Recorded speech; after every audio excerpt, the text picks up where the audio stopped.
സ്നേഹമുള്ളവരെ, വിശുദ്ധ അൽഫോൻസാമ്മയുടെ തിരുനാളിന്റെ മംഗളങ്ങൾ ഏവർക്കും സ്നേഹപൂർവ്വം ആശംസിക്കുന്നു. ഭാരതത്തിലെ ആദ്യത്തെ വിശുദ്ധയാണ് വിശുദ്ധ അൽഫോൻസാമ്മ. 1910 ഓഗസ്റ്റ് 19 വിശുദ്ധ അൽഫോൻസാമ്മ ജനിച്ചത്. സഹനം സ്നേഹമാണെന്നും സ്നേഹം സഹനമാണെന്നും സ്വന്തം ജീവിതത്തിലൂടെ അവൾ തെളിയിച്ചു. ഗോതമ്പ് മണി നിലത്ത് വീണ് അഴിയുന്നില്ലെങ്കിൽ അത് അതേപടി ഇരിക്കും, അഴിയുന്നെങ്കിലോ അത് വളരെ ഫലം പുറപ്പെടുവിക്കും എന്ന തിരുവചനം സ്വന്തം ജീവിതത്തിൽ വിശുദ്ധ അൽഫോൻസാമ്മ പ്രാവർത്തികമാക്കി. സഹനങ്ങളുടെ നടുവിലും ദൈവഹിതം നിറവേറ്റുന്ന ഗോതമ്പ് മണിയെ അഴിയുവാൻ അവൾ സ്വയം വിട്ടുകൊടുത്തു. നന്നേ ചെറുപ്പത്തിൽ തന്നെ തന്റെ അമ്മയുടെ മരണശേഷം മാതൃ സഹോദരി അന്നാമ്മയുടെ വീട്ടിലാണ് വിശുദ്ധ അൽഫോൻസാമ്മ വളർന്നത്.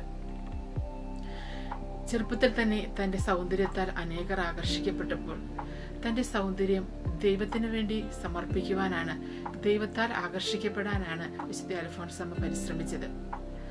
ആ പരിശ്രമം അവൾ വിജയിക്കുകയും സ്വന്തം സൗന്ദര്യം, സ്വന്തം ജീവിതം ദൈവത്തിനു വേണ്ടി സമർപ്പിക്കുകയും ചെയ്തു. സഹനങ്ങളുടെ തീച്ചുളയിൽ ദൈവസ്നേഹം അവൾക്ക് കരുത്തായി. ഒരു സ്നേഹബലിയായി ദൈവം അവളുടെ സഹനങ്ങളെ സ്വീകരിച്ചു. ആ സഹന പുഷ്പത്തെ ആഗോള സഭയിൽ വണങ്ങാൻ ദൈവം ഇടവരുത്തി. 1946 ജൂലൈ 28 വിശുദ്ധ അൽഫോൻസാമ്മ ഈ ലോകത്തോട് വിട പറഞ്ഞത്.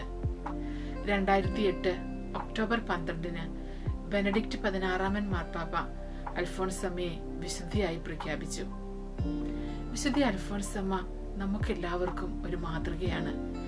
നമ്മുടെ സഹനങ്ങളെ എങ്ങനെ സ്വീകരിക്കണമെന്ന് വിശുദ്ധ അൽഫോൻസാമ്മ തന്റെ ജീവിതത്തിലൂടെ നമുക്ക് കാണിച്ചു തന്നിട്ടുണ്ട്.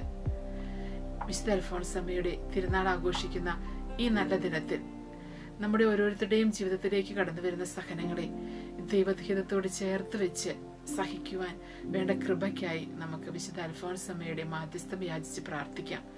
ദൈവം നമ്മെ എല്ലാവരെയും അനുഗ്രഹിക്കട്ടെ.